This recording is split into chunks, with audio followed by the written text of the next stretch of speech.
Nora Dryger is 97 and suffers from Alzheimer's. She's now in a care home, costing £1,500 a week. Her family home has now been sold to pay for that. Her son says that would just not have happened if she had been suffering from another disease. If you've got a terminal disease, say from cancer or other diseases, you will be able to get NHS continuing care. If you've got Alzheimer's, which is also a terminal disease, but it's not classified as a disease under the system, you will not get that same benefit. It is unfair.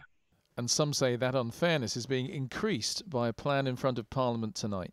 Under the original plan, someone paying for their own care would hit a cap at £86,000, and then the state would take over payments.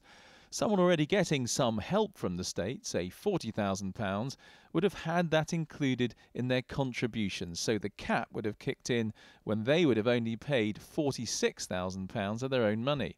But if the state's contribution is no longer counted, to hit the cap, they will have to pay that £40,000 of their own money that they would otherwise have kept. And in parts of the country where property prices are lower, that kind of money would translate into a much bigger share of a family's assets than in richer parts. If you live in £1 million house, say in the home counties, you have 90% of your assets protected. But if you're in a terrace house of £70,000 or so in Hartlepool or Mansfield or Barrow, you lose nearly everything.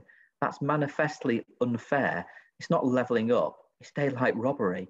It doesn't seem right to us that proposals that have been mooted today, which would see some people take longer to reach the cap just by virtue of the fact that perhaps they've got fewer assets than others, is the right one or a fair one. So we would urge the government to look again at this.